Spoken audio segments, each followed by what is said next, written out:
Hello, everyone. Welcome to a very special episode as we begin our coverage of Gotham City Sirens. We're going to do the original first trade of Gotham City Sirens, Volume 1 Union, issues 1 through 7. I'm Bob in Cascadia. That's Matt in the Southland. Matt, how you doing this evening? Doing pretty well, Bob. This series may have been an inspiration to the Harley Quinn show that came out not too long ago. That seems very likely, doesn't it? A lot of There's the a couple same ideas. specific things I'm going to call out that I'm not sure if they originated here or if they originated in Harley Quinn's solo series. I know she had a long one in the 90s and the early aughts, or one of the other ones. As Harley Quinn, I think, gears up for a season 5, right? Oh yeah, it's insane. I think I only watched the first season of that. I'm going to try and make Noah and Alan watch seasons 3 and 4 with me at some point. Did you watch the Kite Man spinoff? No, Matt, I believe in watching things in order. And I believe that means I have to watch all 4 seasons of Harley Quinn and then I watch Kite Man. Oh Thank you right. very much. Well, I'm glad you will You appreciate. don't want to be confused on my Harley Quinn Kite Man annuity. Jesus Christ, man, what kind of monster do you take Yeah. me for? Well, Matt, before we delve into the specific issues here of Gotham City Sirens Volume 1 Union, I guess we do need to address one broad thing. So, this is Paul Dini, right? We're doing this because it somewhat parallels Paul Dini's run on Streets of Gotham with Hush disguised as Bruce Wayne. And we did cover Dini's Detective Comics run and his Streets of Gotham run recently. And then we've got Gillum March on art. And I really like Gillum March's art. I think he's a really interesting, expressive artist. He does a lot of crazy stuff with the gargoyles. I'll talk about that a little as we go through these 7 issues. But the thing to know about Gillum March is before the man is into gothic stuff or expressive stuff or crazy angles, my man is into cheesecake. He loves his cheesecake. He really likes to draw improbable, absurd, frankly, so distorted, can't even fully be considered sexual cheesecake. And so, Matt, any broad thoughts on Gillum March's art? Well, Bob, Gillum March, I had to look up his name, and I realized that he used to draw for Eros. I don't know if you're familiar with the erotic comic book company. I think I knew he had done some porno or erotic, Yeah. but I think I'd never heard of that. His style of art fits that whole mold. Drawn from what he's come from, Bob. Well, and you probably have seen some of his stuff because I think after this, he becomes a fairly regular, no insult to him, but a fairly regular tier artist on. You've probably seen him something else that's a little less distinctive or less notable than this in the years since this came out. Well, Well, Matt, should we go ahead and start with issue number 1, Union? in issue number 1, Bob, Union, Catwoman is rescued from the Bone Blaster by Poison Ivy. A lot of this seems to be dedicated to making fun of the Bone Blaster. Oh, it's such a dumb name. Oh, it's such a silly idea for a gimmick. Oh, weren't the 90s crazy? On the one hand, fair enough, man. Fair enough. But on the other hand, we just finished Streets of Gotham, Matt. And what does Streets of Gotham end with? It ends with the creation of a villain named Skell. And I gotta say, Matt, on the scale of villain names, Bone Blaster, way cooler than Skell. That's my take. You're saying on the scale of bad names, scale is not a good one? That is what I'm saying, Matt. So, speaking of the crazy gargoyles I mentioned earlier, Matt, my favorite panel in this issue comes pretty early. It's on page 7. And on page 7, Catwoman is dancing atop a crazy horned gargoyle. I thought that was a very cool page and really gets in March's, I would say, fetish for weird looking gargoyles in Gotham City. There's a ton of really crazy looking gargoyles out throughout this. I want to just go through and mark them all. I feel like he just had fun doing that. I wouldn't mind like cutting them out and making a collage to put Yeah. on my wall to cut out the cheesecakes. Lady friends coming over getting the wrong idea. But yeah, Big part of this issue, Bob, is that Catwoman is still reeling from Hush having removed her heart. this is And a that, direct sequel to Heart of Hush, man. correct. So, and there's other stuff that's apparently going on in other comics that I guess around this time Bruce is dead. So we have Dick as Batman, correct? Yeah, Dick is Batman. Hush is impersonating Bruce Wayne. I don't know what was going on in Catwoman or Harley solo comics, or if they had still had solo comics, or if their solo comics had recently ended. I'm not sure what was going on with either. She mentions Sophia at one point. I believe that's her via Slam Bradley that she gives away. Oh, okay.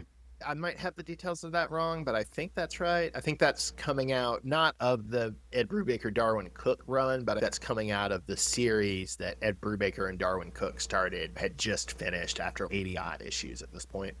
Yeah. Well, Bob, in this particular issue, my favorite panel is on page 19, and it has to do with Ivy has discovered that Catwoman has these problems, and she wants to go to the person who fixed her heart, who was Zatanna. So, cheesecake aside, Zatanna's in a bathtub, and she's being held under the water, but her mouth is, but not her nose, with her butt in the air. But Poison Ivy has invaded a plant in her bathroom and taken the vine and shaped it into her face. And it is scary looking. I don't think I've seen Ivy ever do this before. Maybe they were already this with Ivy, especially in No Man's Land, but this really does feel like the Swamp Thingification of Ivy. Oh, yeah, totally. Series. That's exactly what it is. It's Swamp Thing. Her powers have been taken to a whole new level. Yeah, no, that's a good panel. That's a good panel. A couple other weird panels I wanted to call out. On page 12, Catwoman is kneeling in front of Ivy, and it looks like they're posing, which I wonder, is that a coincidence or is that an intentional joke? I'm not sure. And then, Matt, in the Harley Quinn cartoon, there's this staple that Poison Ivy has this average sitcom style Gotham apartment, but then it's filled with animate plants. And I wondered, is this issue the origin of that trope? Usually she's stationed in a park. I wonder if because this isn't the first time Harley and Ivy are teaming up in the comics. The duo originates in the animated series, but I would assume they would have done it in the comics by now. So I wonder if in an early Harley and comic they've done it. But you do have a couple complications here because it's not Ivy's apartment. It turns out it's the Riddler's apartment. And initially, Harley comes into the picture soon enough, but interestingly, initially it's Catwoman and Ivy chilling in the plant-infested apartment rather than Harley and Ivy. At the end, Bob, they do take up a new home in a former shelter for cats and dogs that looks like flipping Arkham Asylum for cats and dogs. That's a really funny. I didn't put that together, but you're absolutely right. What kind of animal shelter is this? All that gothic architecture. You know how they do like the Legion of Super Pets books sometimes at DC? Right. They should totally do a Gotham City Animals book where the shelters. That would be great. That would be really funny. All right, man. Now, Should we move on? I want to point out one other character, Bob. They do meet the broker. This is another character Paul Dini came up with, right? Yeah, this actually might be the broker's first appearance. We already saw the broker in the Streets of Gotham, but I think it's a little later in Streets of Gotham. So this might be the broker's first appearance. Listeners, I have a partial list, and this episode has reminded me to fill it out. So when we get to the end of all this Paul Dini Batman business, I'm going to have a list of all the new characters that Paul Dini created for Matt and I to rank. We're going to rank the new characters. Who should stick around for that? So issue number 2 is Girls Talk. What goes down in Girls Talk, Matt? Well, Bob, in Girls Talk, after teaming with Poison Ivy and Harley Quinn, Catwoman is interrogated on the identity of Batman. We find out that Talia and Catwoman have had a bonding session. How do you feel about that? I'm glad they didn't go with some weird, she learned some secret mystic thing to avoid interrogation, when in essence all she did the reverse of Occam's razor to confuse people. Indeed. She's old. Batman's lots of people. It's Bruce Wayne, and it's this person, and it's this other person. They've all been a Batman. It's almost like a foreshadowing of the Court of Owls in a weird way. It was interesting that Ivy falls for Catwoman's explanation, while Harley, under the influence of the Joker's strong theories about Batman, is a bit more skeptical. Interesting. It's also interesting that she's telling this story while literally someone else is Batman. That threw me off as well, because just picking this up now, I always forget that Dick takes Batman's place. He did it in Prodigal in the 90s, and then he does it in this era, but it just shows up in multiple books. Then also how Selena pointed out that at one point Harvey Dent was Batman when they did that 1 year later thing. Face to face. I don't think he was actually in the outfit. I think he was just running around vigilante style, protecting with a bat and a mask. He had a bat, so he's Batman. But a baseball bat. He had a bat. Yeah, they have Batman. Then you had Jim Gordon with the bunny suit that looks so stupid.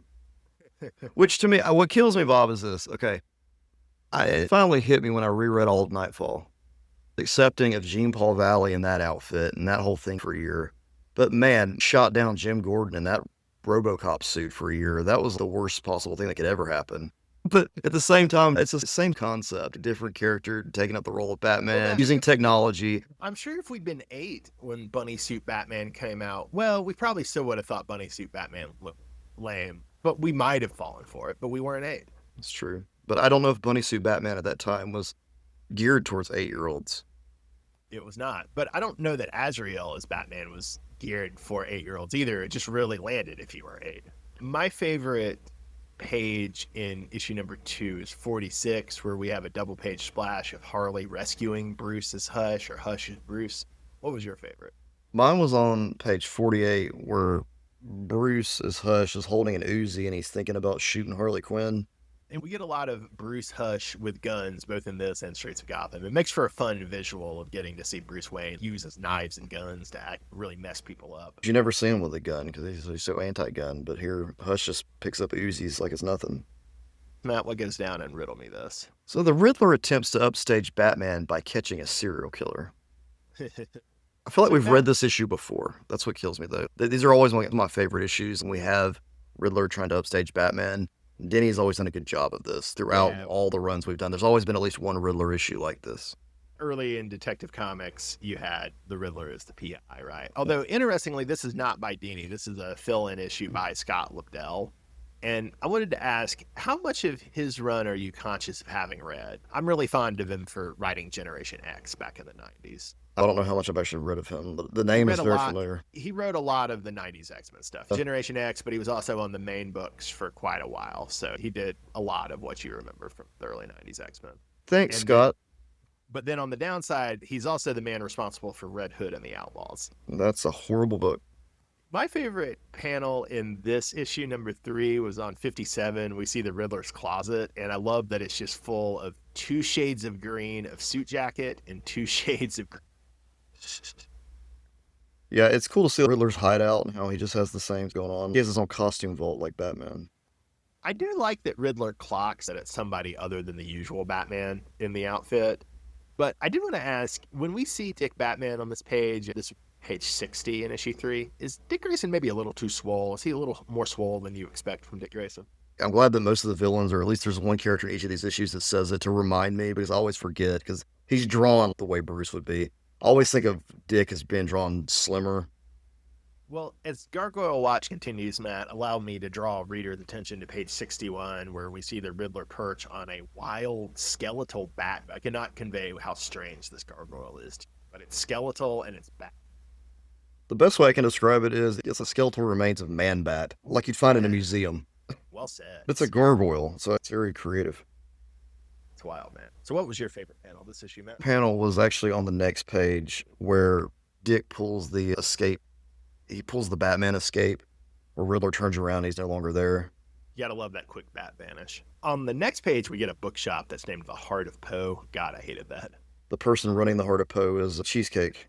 Her name's Angela. Then one other thing in this issue I want to draw people's attention to. On 67, on the one hand, these look nothing alike, but on the other hand, we see this Riddler gang in outfits, and they vaguely remind me of Jim Lee's Hattush Riddler.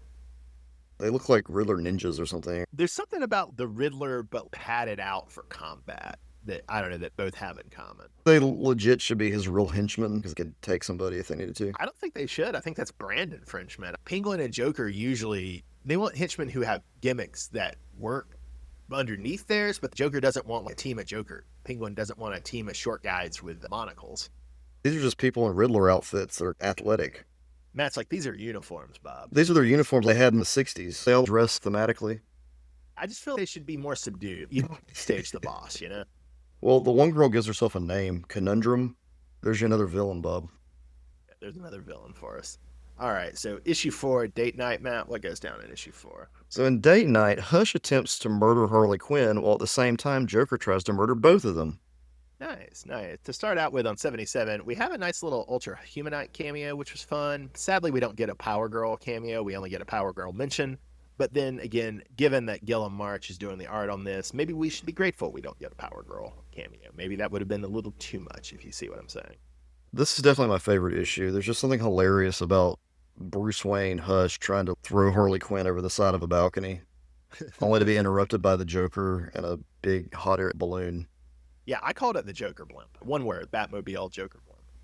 My favorite page in this was 88, where we see Ivy's vines attacking the Joker blimp. And then I wanted to guess that your favorite page was going to be 92, where we see Bruce Hush with a Tommy gun just wailing on the Joker blimp. I really did like that scene, I will admit, just because it's a Tommy gun. There's just something funny about that. Oh, I didn't even consider that pun. But no, my actual favorite image was on page 96, and that's when Joker drives the Joker mobile through the house. It reminds me of when in Batman Year 2, when Batman drives a truck through the Reaper's house. Matt loves when a truck busts through something. So move on to issue number 5. That's called Out of the Past, which is named after a great film noir. It has an amazing scene where young Kirk Douglas, who's this evil shark-looking guy, invites Robert Mitchum into his office, and he offers him a cigarette. And Mitchum holds up his lit cigarette and says, "Smoke." Like the mask. More subdued and cooler. Okay. Smoking. All right. So, Bob, and Out of the Past, Catwoman, Harley, and Ivy go on a mission to kill the Joker. What could go wrong? Well, Matt, and you really buried the lead because on page 106, the Carpenter returns. Aren't you excited, Matt? Aren't you so excited to see the Carpenter? As an adult that has a home, I wish that the Carpenter was a real villain who would just come fix your house when you're gone. Matt's like, what if the Mad Hatter had a Harley Quinn and she would repair my home? Yeah, exactly. Just fix your stuff. Wow. Our two most devoted listeners have also recently become homeowners, Matt, so you might really be speaking to their fantasies as well. Yeah, you're going to want a villain like the Carpenter to come fix your house. My favorite page of this was 108, where we see the Joker waking up hungover, adjusting his bat, and then reapplying that lipstick. My favorite was on page 111, Bob, where Joker does an Elmer Fudd impression with once again, we have a Tommy gun. But it turns out, Matt, it's not the Joker at all. No, Bob, it's not the Joker. It's Gaggy. I actually did sort of remember Gaggy because I might be wrong, but I want to say the Gaggy appearance, there's only one, Batman 186. I want to say it was in Greatest Joker Stories Ever Told, or if it wasn't reprinted, I think Mark Waid in his afterword, or maybe it was Bob Greenberger, but one of them in their afterword, I think, described the events in a sentence at least. Well, anyway, Bob, Gaggy was disguised as the Joker, and Gaggy... Are you sure you're not thinking of the characters that were in The Killing Joke?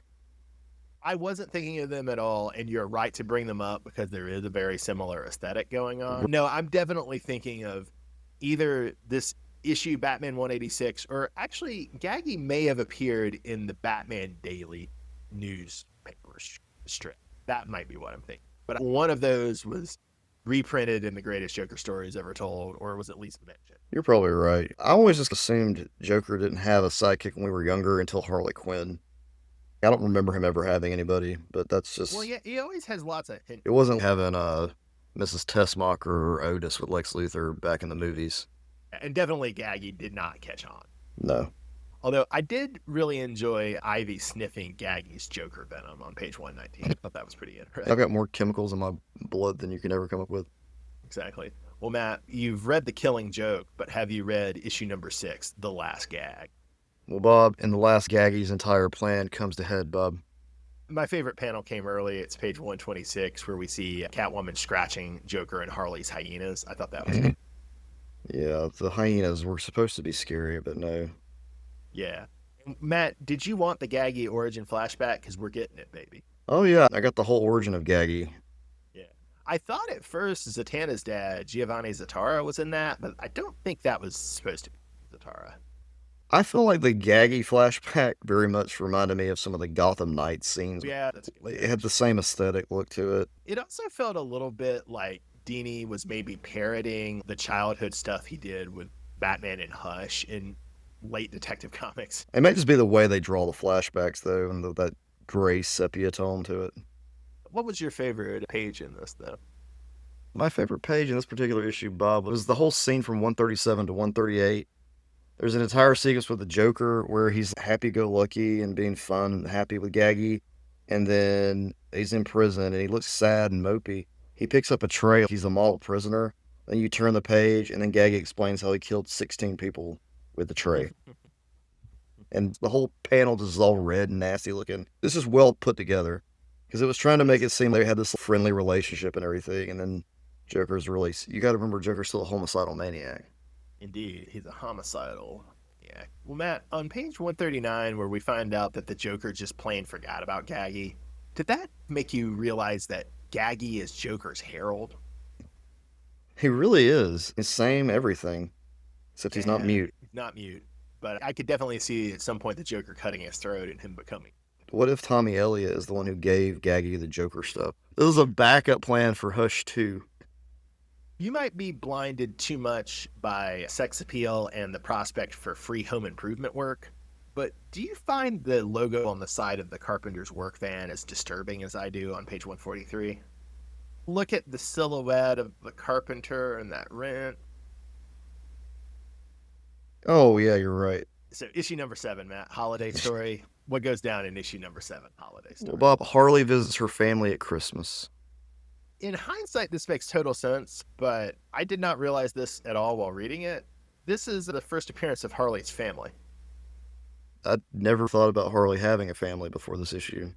I feel a lot is made of that in the Harley Quinn show. I think a lot subsequent Harley series. I think that I haven't really read much of it, but Jimmy Palmiotti and Amanda Connor and Justin Gray do. I think it's a lot is made of her family. They're very much stereotypical New York Jewish characters. My favorite panel, Bob, is on page 160 because apparently her brother plays Guitar Hero back in the day.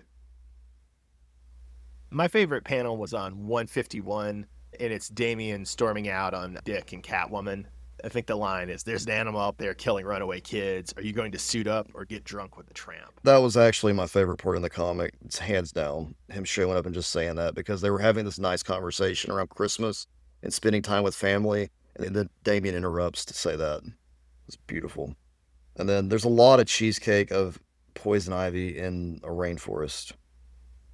Yeah, naked poison ivy surrounded by both parrots and bats. What can you even say about that? It's primarily just Harley Quinn in this issue for the most part. The art for this is by David Lopez. He did a lot of fill-ins in the aughts at Marvel and DC. I think he's most known for doing the art for Peter David's Fallen Angel comic, which I still need to read. I have a copy sitting over here on my desk, but I'm not sure when I'm going to get to it. And then he also did a lot of X-Men with Brian Wood, which was an interesting series. Well, Matt, is there anything else we need to say about old Gotham City Sirens?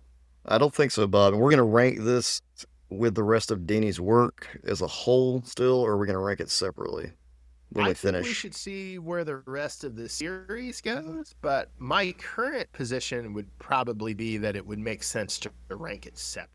I'm good with that. I think it's far enough away from what we were reading previously, a completely different set of characters and a different type of situation. While there's still the same time frame, the situation and the story is different enough to set it apart from what we've read previously of Dini. That makes sense, and maybe we'll revise as we keep going. Listeners, neither of us have read Gotham City Sirens before, so we reserve the right to change if we actually read something and we decide it's not working well, right? Right. But I think the current plan is to just, there's 4 trades of the original series, and so the current plan is to just do an episode for each of the other 3 trades as well. Does that make sense, Matt? Oh, yeah, and then we'll rank it depending on how that goes. I'm not sure if we'll cover these. We'll read them, see if we think they would make for good podcasts or not, but there's at least 2 contemporary miniseries that have come out in the last couple of years by, I think, Leah Williams, who's a pretty good writer, that are contemporary Gotham City Sirens. So we might cover those as well once we finish the old school Gotham City Sirens, as it were. I do think we have one bit of ranking business, if we can handle it. Did you re-listen to our Black Panther episodes? You got a position on where we should rank the Ridley and Peralta Black Panther? Where would you even start, Bob? Well, I think it's better than Hush. That's where my eyes always go to Hush because it's in the center, and it's the story that everybody's familiar with. But I hate Hush. Yeah. And I think a couple of things beneath Hush are better than the Ridley Peralta. But looking at the 20 we have, or the close to 20, the halfway point at this point. Broken City and Gotham Year One are better than the John Ridley, Hermaine Peralta run on Black Panther. I could see putting it above Suicide Squad Get Joker, but the thing stops me, maybe, I see what you think, is that I think the Alex Maleev art on Suicide Squad Get Joker is a lot better It than is, yeah. the art on Black Panther. And by that standard, I would maybe want to put it below the Matt Wagner and John Snyder Dr. Midnight at number 14 and above the Dan Jurgens and Art Thieber Superman versus Fantastic Four at number 15. But I'm not wedded to that. If you want to put it somewhere else, I'm open. So you rank it worse than Dr. Midnight? I have a lot of childhood nostalgia for Dr. Yeah. Midnight. I know you don't like the art, John Snyder's art on Doc Midnight, but I do. Let's just compromise and put it between Suicide Squad, Get Joker, and Dr. Midnight, if that's possible. I can live with that. Because when I was originally looking, I was looking around Broken City, Gotham Year One, but I couldn't decide if I wanted to. But that makes more sense because I do think you're right about the art. We agree about the Alex Maleev's art being good on Get Joker. We just don't agree about the art on Doc Midnight. All right, listeners. So our John Ridley, Hermine Peralta run is going in at number 14. That's between Get Joker and Dr. Midnight. We hope you enjoyed those blasts from our past, those old Black Panther episodes we recorded several years ago and just let sit in the archive. Yeah, we were going to release them alongside the Black Panther film. We thought was really bad, but because we're still sad about Chadwick Boseman, we didn't really want to release an episode where we just talked about how bad this tribute to him is. Yeah. All right, listeners. Well, thanks for joining us for the first volume of Gotham City Sirens. We expect to be back with 3 more, if not 5 more, presently. So stay tuned for that. I'm Bob in Cascadia. That's Matt in the Southland. We're Uncanny Treks. Have a great night, everyone. Thanks for listening.